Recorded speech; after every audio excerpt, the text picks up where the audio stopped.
उत्तराखंड दृष्टि में आपका फिर से स्वागत है। आज का हमारा सेशन है हिंदी का चैप्टर शब्द के भेद, काइंड्स ऑफ वर्ड। ये हमारा चैप्टर नंबर 2 है। इससे पहले हमने कौन सा चैप्टर पढ़ा था? वर्णमाला। यदि आपने वह वीडियो नहीं देखा है तो डिस्क्रिप्शन में आपको उसका लिंक मिल जाएगा। आइए सेशन की शुरुआत करते हैं। तो चैप्टर का नाम है हमारा शब्द के भेद यानी काइंड्स ऑफ वर्ड। तो शब्द के भेद से पहले हमें सबसे पहले जान लेना जरूरी है शब्द का निर्माण होता कैसे, यानी कि शब्द बनता कैसे है। तो सबसे पहले हमें आवश्यकता होती है ध्वनि या फिर वर्णों की, जो कि हमने वर्णमाला चैप्टर में बहुत ही सरल भाषा में इसको समझा था। तो ध्वनि या फिर वर्ण से मिलकर बनते हैं अक्षर, और इन अक्षरों से निर्माण होता है शब्द का। जैसे हमारे पास वर्ण है र, आ, म और अ। ये क्या है? हमारे पास वर्ण है। अक्षर बनते हैं रा और म। तो वर्णों से मिलकर हमारे पास कौन से अक्षर बने? रा और म। और इन दोनों अक्षरों से मिलकर शब्द बना राम। तो यानी कि शब्द का निर्माण कैसे होता है? वर्णों से। वर्ण से मिलकर बनते हैं अक्षर और अक्षर से मिलकर बनते हैं शब्द। आइए परिभाषा को देख लेते हैं। तो शब्द की परिभाषा होती है एक या एक से अधिक वर्णों से बने सार्थक ध्वनि समूह को शब्द कहते हैं। यानी कि एक या एक से अधिक वर्णों से बने जो सार्थक ध्वनि समूह को हम क्या कहते हैं? शब्द। अब हम जान लेते हैं शब्दों का वर्गीकरण। आखिरकार शब्दों को कितने वर्गों में बांटा गया है, आइए देखते हैं। तो सबसे पहला हमारा प्रकार है शब्द का वर्गीकरण। तो सबसे पहले से बांटा जाता है रूप या प्रयोग के आधार पर। दूसरा है उत्पत्ति या फिर इतिहास के आधार पर। तीसरा प्रकार है रचना या फिर बनावट के आधार पर। और लास्ट है हमारे पास अर्थ के आधार पर। इस शब्द को 4 भागों में बांटा गया है। हम बारी बारी से इनका अध्ययन करेंगे और आसानी से इसे समझेंगे। आइए इसे 1 बाय 1 करके इसे समझने का प्रयास करते हैं। सबसे पहले हम अध्ययन करेंगे उत्पत्ति या फिर स्रोत या फिर इतिहास के आधार पर शब्द। तो स्रोत या इतिहास के आधार पर शब्द जो होते हैं वह कितने प्रकार के होते हैं? 5 प्रकार के। आपको कहीं कहीं 4 भी देखने को मिलेंगे, लेकिन मूलतः ये 5 प्रकार के होते हैं। एग्जाम में क्वेश्चन ऐसे पूछा जाता है कि उत्पत्ति के आधार पर शब्द कितने प्रकार के होते हैं, या फिर स्रोत के आधार पर शब्द कितने प्रकार के होते हैं, या फिर इतिहास के आधार पर शब्द कितने प्रकार के होते हैं। तो इसका सही उत्तर हो जाएगा 5 प्रकार के। यदि ऑप्शन में 5 न देकर 4 दिया हुआ होगा तो वहां पर 4 उसका उत्तर सही हो जाएगा। मूलतः तो 5 ही प्रकार के होते हैं। अब याद कैसे कर सकते हैं कि उत्पत्ति या फिर स्रोत इतिहास के आधार पर जो शब्द होते हैं 5 प्रकार के होते हैं? इसके लिए आपको इस ट्रिक पर ध्यान देना होगा। जैसे शब्द है मेरा उत्पत्ति, तो उत्पत्ति का जो मेरा पहला वर्ण है वह किसके आकार का है? 3, यानी कि 3, नंबर 3 के आकार का है। और इतिहास में यदि आप देखेंगे, ई से यदि मैं इसे कट कर दूं, ये आपको कैसा दिखाई दे रहा है? नंबर 2 के जैसा। तो यानी कि मैं यदि इसको ऐड कर दूं तो ये हो जाएगा कितना? 3 + 2 यानी कि 5। तो आप इसे ऐसे आसानी से याद कर सकते हैं कि उत्पत्ति या फिर इतिहास के आधार पर शब्द होते हैं हमारे 5 प्रकार के। अब हम देखते हैं उन 5 प्रकार को और उनका 1 बाय 1 करके अध्ययन करेंगे। जैसे पहला प्रकार है हमारा तत्सम शब्द, दूसरा तद्भव शब्द, और तीसरा है देशज या फिर देसी शब्द, और चौथा है विदेशी आगत शब्द, पांचवा है संकर शब्द। आइए अब हम इनको 1 बाय 1 करके इसका अध्ययन करते हैं, आखिरकार ये कैसे शब्द होते हैं। सबसे पहले हम बात करते हैं तत्सम शब्द की।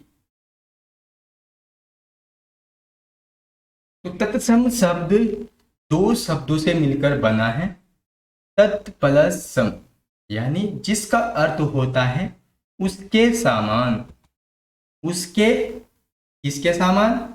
यानी कि संस्कृत के समान। अतः संस्कृत के ऐसे शब्द जिसे हम ज्यों का त्यों प्रयोग में लाते हैं तत्सम शब्द कहलाते हैं।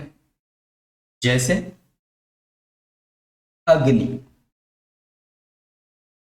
तो अग्नि शब्द संस्कृत का शब्द है, आज भी हम इसे ऐसे ही प्रयोग में लाते हैं। वायु, माता पिता, प्रकाश, पत्र, सूर्य, ये सभी शब्द संस्कृत भाषा के हैं और आज भी हम इन्हें इन्हीं रूप में प्रयोग करते हैं। आइए दूसरे प्रकार को देखते हैं, तद्भव शब्द। तो तद्भव शब्द का अर्थ होता है उससे होना, उससे यानी किससे होना? संस्कृत से, अर्थात संस्कृत शब्दों से विकृत होकर बने शब्द। अतः संस्कृत के जो शब्द प्राकृत, अपभ्रंश या पुरानी हिंदी आदि से गुजरने के कारण जो आज परिवर्तित रूप में मिलते हैं उन्हें तद्भव शब्द कहते हैं। आइए हम देखते हैं कुछ तद्भव शब्दों को। तो सबसे पहले देखिए, हमने परिभाषा में किसका जिक्र किया है कि संस्कृत के जो शब्द प्राकृत, अपभ्रंश और पुरानी हिंदी आदि से गुजरने के बाद जो उनका परिवर्तित रूप हमें देखने को मिलता है वह मिलता है हमें तद्भव शब्द के रूप में।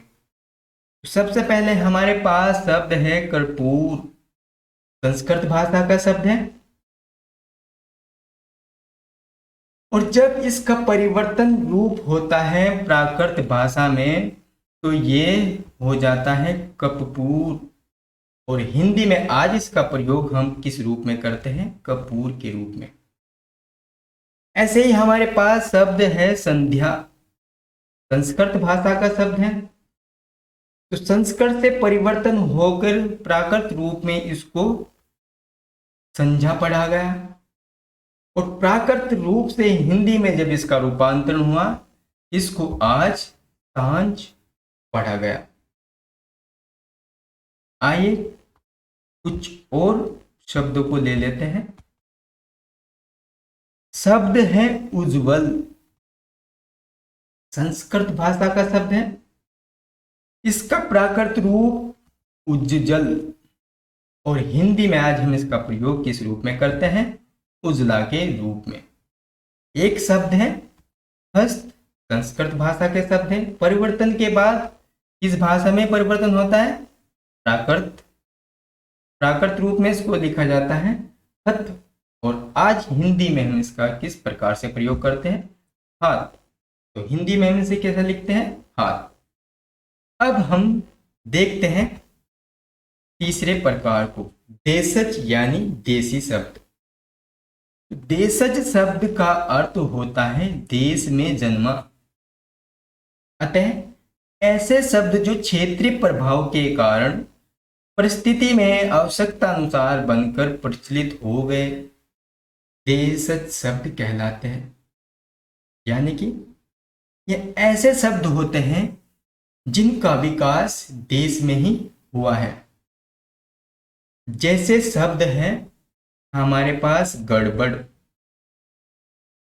तो जो गड़बड़ शब्द है इसका विकास वहां पर हुआ है देश में ही। किस क्षेत्र से हुआ है हम इसकी व्याख्या नहीं कर सकते, लेकिन इनका जन्म आखिरकार कहाँ पे हुआ है, देश में। तो ये शब्द कहाँ पर जन्म है, देश में। शब्द है पेट, पगड़ी, लोटा और टांग ठेठ, ये सभी देशज शब्द हैं तो जिनका विकास देश में ही हुआ है। हाल ही एग्जाम में पूछा गया था कि लोटा शब्द क्या है, तो लोटा शब्द कौन सा शब्द है, देशज शब्द, क्योंकि इसका विकास कहाँ पर हुआ है, देश में। नेक्स्ट प्रकार है विदेशी या फिर आगत शब्द। विदेशी शब्द का अर्थ होता है विदेश में जन्मा, यानी कि जिसका जन्म विदेश में हुआ हो। और आगत शब्द का अर्थ होता है आया हुआ, यानी हिंदी में अनेक शब्द ऐसे हैं जो या तो विदेशी मूल के हैं लेकिन परस्पर संपर्क के कारण ये प्रचलित हो गए हैं। अतः तो अन्य देश की भाषा से आए हुए शब्द क्या कहलाते हैं, विदेशी शब्द। ये क्या हो जाएगा यहाँ पर, विदेशी। तो ये हो जाएगा यहाँ पर विदेशी शब्द। तो अन्य देश की भाषा से आए हुए शब्द क्या कहलाते हैं, विदेशी शब्द। जैसे शब्द है हमारे पास ऑर्डर, आदमी, तारीख, हलवाई, आवाज, कारीगर, मकान, सरकार। तो ये सभी शब्द विदेश में जन्मे हैं, तो इसलिए इन्हें विदेशी या फिर आगत शब्द कहा जाता है। नेक्स्ट है हमारे संकर शब्द। ये हमारा कौन सा प्रकार है, पांचवा। और ये हमारा कौन सा है, नंबर 4। तो आइए देखते हैं संकर शब्द किसे कहते हैं। दो स्रोतों से आए शब्दों के मेल से बने नए शब्द को संकर शब्द कहते हैं। यानी कि दो स्रोत वे कौन कौन से हो सकते हैं, यानी कि जब दो देशों के शब्दों से किसी एक शब्द का निर्माण होता है उसे कहा जाता है संकर शब्द। जैसे हमारे पास कुछ उदाहरण हैं। हमारे पास शब्द है छायादार। तो छाया जो शब्द है वह संस्कृत भाषा का है और दार शब्द है फारसी। तो दोनों भाषा के परिवर्तन से कौन सा शब्द मिला हमें, छायादार। तो ये शब्द कैसा हुआ, संकर शब्द। दूसरा शब्द है रेलगाड़ी। तो रेल शब्द हमारा अंग्रेजी भाषा का है और गाड़ी हिंदी भाषा। तो इन दोनों के मेल से बना शब्द कौन सा है, रेलगाड़ी। तो यानी कि दो भाषाओं के मेल से बनने वाले शब्द को हम कहते हैं संकर शब्द। नेक्स्ट देखते हैं रचना और बनावट के आधार पर। तो रचना एवं बनावट के आधार पर शब्द होते हैं 3 प्रकार के।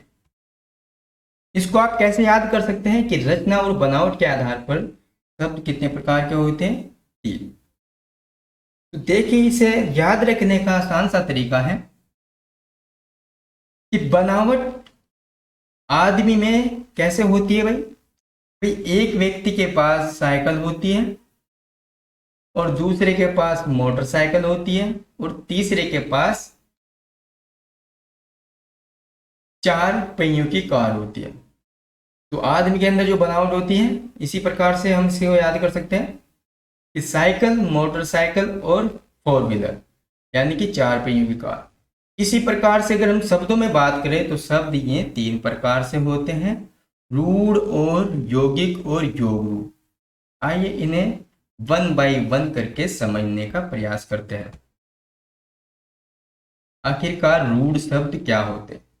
तो जिन शब्दों के सार्थक खंड न हो उन्हें बोला जाता है रूढ़ शब्द, यानी कि या फिर अन्य शब्दों के मेल से नहीं बने होते।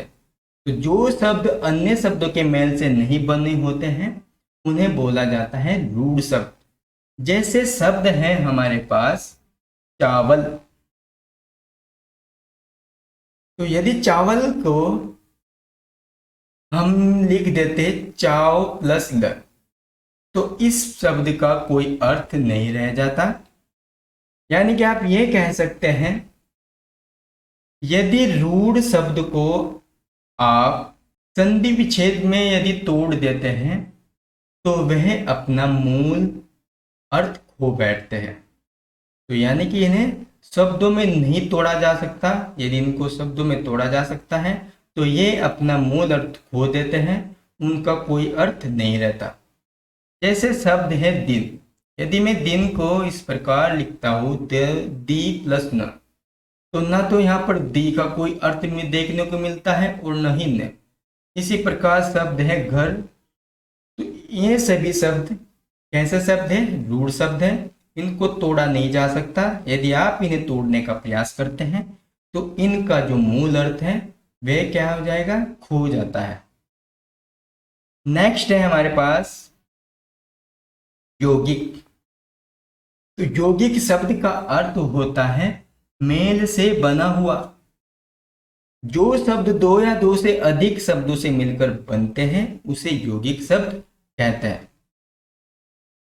तो रूढ़ शब्द किसी दूसरे अन्य शब्द से मिलकर नहीं बने होते हैं और यौगिक शब्द किसी दूसरे शब्द से मिलकर बने होते हैं। इन्हें क्या कहते हैं? यौगिक शब्द। जैसे शब्द है हमारे पास विज्ञान, शब्द है सामाजिक, शब्द है विद्यालय। तो इन शब्दों का जो मेल हुआ है दो शब्दों से मिलकर हुआ है, इसलिए इन्हें हम कहते हैं यौगिक शब्द। शब्द है हमारे पास राजपुत्र, यानी कि राजा का पुत्र। तो इनका मेल दो शब्दों से मिलकर हुआ है, इसलिए इन्हें हम कहते हैं यौगिक शब्द। तीसरा प्रकार है योग रूढ़। वे शब्द जो यौगिक तो होते हैं परंतु जिनका अर्थ रूढ़ विशेष अर्थ हो जाता है, यानी कि जिनका अर्थ रूढ़ विशेष अर्थ हो जाता है, वो क्या कहलाते हैं? योग रूढ़ शब्द कहलाते हैं। अतः ये सामान्य अर्थ को ने प्रकट कर किसी विशेष अर्थ को प्रकट करते हैं। जैसे इसके कुछ उदाहरण को देख लेते हैं। जैसे शब्द है हमारे पास पीताम्बर, जलज, लंबोदर, दशानन, नीलकंठ, दशरथ, चारपाई। जिसे पीताम्बर का सामान्य अर्थ होता है पीला वस्त्र, किंतु यह विशेष अर्थ किसके लिए प्रयुक्त हुआ है? श्री कृष्ण के लिए। ऐसे ही शब्द है हमारे पास जलज। तो जलज का सामान्य अर्थ होता है जल में जन्मा, किंतु यह विशेष अर्थ किसके लिए प्रयुक्त होता है? कमल के लिए। तो कमल का जन्म कहाँ पर होता है? जल में। बहुव्रीहि समास के सभी उदाहरण योग रूढ़ शब्द के उदाहरण होते हैं। तो जब आप कभी समास पढ़ोगे आपको उसमें पता चल जाएगा कि जो बहुव्रीहि समास होता है वह भी कैसा होता है? योग रूढ़ शब्द के समान ही होता है। अब हम बात करते हैं रूप या फिर प्रयोग के आधार पर शब्द। तो प्रयोग के आधार पर शब्द दो प्रकार के होते हैं या फिर रूप के आधार पर शब्द दो प्रकार के होते हैं। अब इसको आप कैसे याद कर सकते हैं कि रूप के आधार पर शब्द कितने प्रकार के होते हैं। तो देखिए, तो इंडिया के अंदर आपको दो ही रूप देखने को मिलते हैं, या तो व्यक्ति काला होता है या फिर गोरा। तो रूप कितने होते हैं? दो। और शब्दों की यदि बात करें तो में दो दो रूप कौन से हैं? एक तो विकारी शब्द होते हैं और दूसरा होता है अविकारी शब्द। विकार का अर्थ होता है परिवर्तन, और अविकार का मतलब यानी कि जिसमें परिवर्तन ना हो। तो जिन शब्दों में परिवर्तन आपको देखने को मिलता है वे विकारी शब्द कहलाते हैं, और जिन शब्दों का परिवर्तन नहीं किया जा सकता उसको बोलते हैं अविकारी शब्द। आइए इनको भी समझते हैं। विकारी शब्द वे शब्द जिनमें लिंग, वचन और कारक के आधार पर मूल शब्द का रूपांतरण हो जाता है, विकारी शब्द कहलाते हैं। जैसे हमारे पास एक वाक्य है, लड़का पढ़ रहा है। तो यदि हम इसका लिंग परिवर्तन कर दे तो ये हो जाएगा लड़की पढ़ रही है। दूसरा वाक्य है हमारे पास, लड़का दौड़ रहा है। और यदि हम इसे वचन में परिवर्तन कर दे, वचन यानी कि नंबर, वचन कितने प्रकार के होते हैं? दो प्रकार के होते हैं ना, एक वचन और बहुवचन। तो यदि हम इसे वचन में परिवर्तन कर दें तो ये हो जाएगा लड़के दौड़ रहे हैं। तो यहाँ पर जैसे हम लड़का एक है और लड़के यहाँ पर क्या बहुत सारे हो जाएंगे। तो वचन परिवर्तन करने पे हमें क्या मिलता है? लड़के दौड़ रहे हैं। ऐसे ही शब्द है लड़के के लिए आम लाओ। अगर इसे हम कारक में परिवर्तन कर दें तो ये हो जाएगा लड़कों के लिए आम लाओ। तो कारक क्या होता है हम आपको नेक्स्ट वीडियो में जरूर समझाएंगे। अभी मैं छोटे से तौर पर बता देता हूँ कारक। तो यानी कि संज्ञा और क्रिया का दोनों का आपस में जो संबंध होता है वो किसको दर्शाता है? कारक को। ये नोट देख लेते हैं। संज्ञा, सर्वनाम, विशेषण एवं क्रिया शब्द, ये सभी शब्द कैसे होते हैं भाई? विकारी शब्द। तो संज्ञा, सर्वनाम, विशेषण, क्रिया शब्द सभी विकारी शब्द होते हैं। आइए इन्हें समझते हैं, आखिरकार ये विकारी शब्द कैसे होते हैं और क्यों होते हैं। क्योंकि हमने पढ़ा है क्योंकि इनमें लिंग, वचन और कारक के आधार पर मूल शब्द में परिवर्तन हो जाता है, तो इसलिए इन्हें क्या कहते हैं? विकारी शब्द कहते हैं। जैसे हमने कहा संज्ञा भी विकारी शब्द होते हैं। कैसे होते हैं देखिए। तो संज्ञा या नाउन होता है ना, किसी भी व्यक्ति का नाम हो सकता है, किसी भी जगह का नाम हो सकता है। तो जैसे शब्द है जयचंद, पटना, लड़का, लड़की, पुलिस, किताब, इनमें आप आसानी से परिवर्तन कर सकते हैं। लड़का का लड़की में परिवर्तन कर सकते हैं। नेक्स्ट है हमारे पास सर्वनाम, मैं, तू, वह, यह, उसे, जो, जिसे, कौन, क्या, कोई, सब, इसमें भी आसानी से परिवर्तन देखने को मिल जाता है। नेक्स्ट है हमारे पास विशेषण। तो विशेषण क्या होता है? अच्छा, बुरा, यानी कि जो किसी की विशेषता बताता हो उसे क्या बोलते हैं? विशेषण। यानी जैसे कि आप कह सकते हैं कि वह लड़का बुरा है, तो उस लड़के के बारे में क्या विशेषता बताई गई कि वह लड़का क्या है? बुरा है। या फिर वह लड़का अच्छा है, तो विशेषता क्या हुई उस लड़के की कि वह लड़का अच्छा है।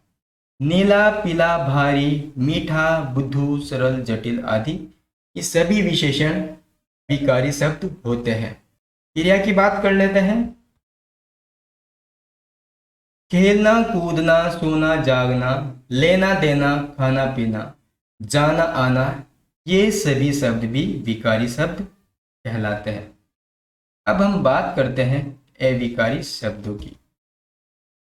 अविकारी शब्द कौन से होते हैं? जिन शब्दों का प्रयोग मूल रूप में होता है और लिंग, वचन और कारक के आधार पर उनमें कोई परिवर्तन नहीं होता है, अर्थात जो शब्द हमेशा एक से रहते हैं वह अविकारी शब्द कहलाते हैं।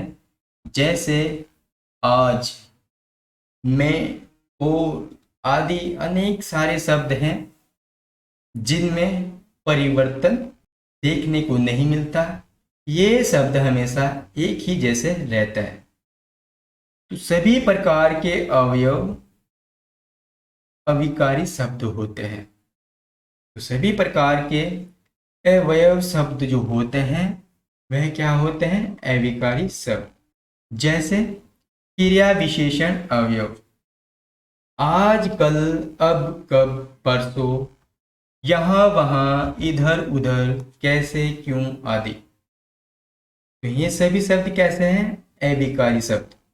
इनमें यह शब्द हमेशा एक ही जैसे रहते हैं। संबंध बोधक अवयव, में से, पर के, ऊपर, के नीचे, से आगे, से पीछे की ओर। तो ये शब्द कैसे हैं? अविकारी शब्द। नेक्स्ट है समुच्चय बोधक अवयव, यानी कि और, परंतु, या, इसलिए, तो, यदि, क्योंकि। तो ये शब्द भी कैसे हैं? अविकारी शब्द। अंतिम है हमारा विस्मय अधिबोधक अवयव। तो इसको आसानी से पहचाना जा सकता है, क्योंकि जिस भी शब्द के साथ आपको ये चिन्ह दिखाई दे तो वह शब्द होता है, तो वह शब्द कैसा होता है? विस्मय बोधक अवयव। जैसे शब्द है आहा, हाँ, हाय, वहाँ, राम राम, या फिर अल्लाह, या फिर खुदा। तो ये सभी शब्द कैसे हैं? अविकारी शब्द। अब हम बात करते हैं अर्थ के आधार पर।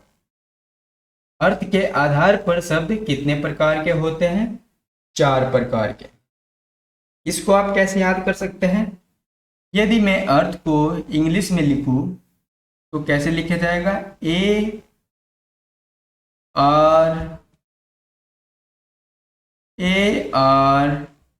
ARTH। तो इसमें आप देख सकते हैं कितने लेटर हैं इसमें? 4।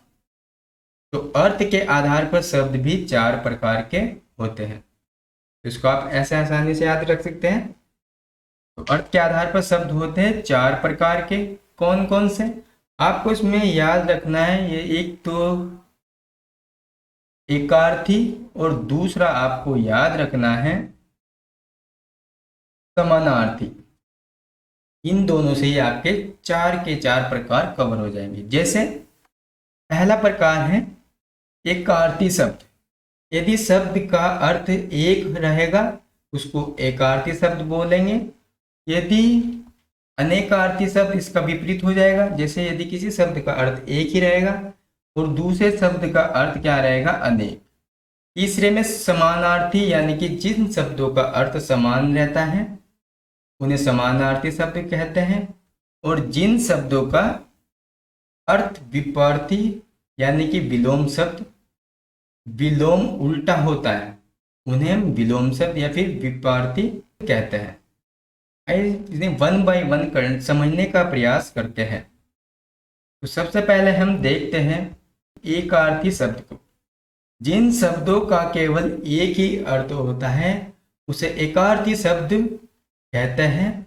जैसे शब्द है गंगा। तो गंगा जो शब्द है इसका एक ही अर्थ है गंगा। पटना स्थान है, एक ही अर्थ है पटना। नाम है राधा, एक ही अर्थ रहेगा राधा।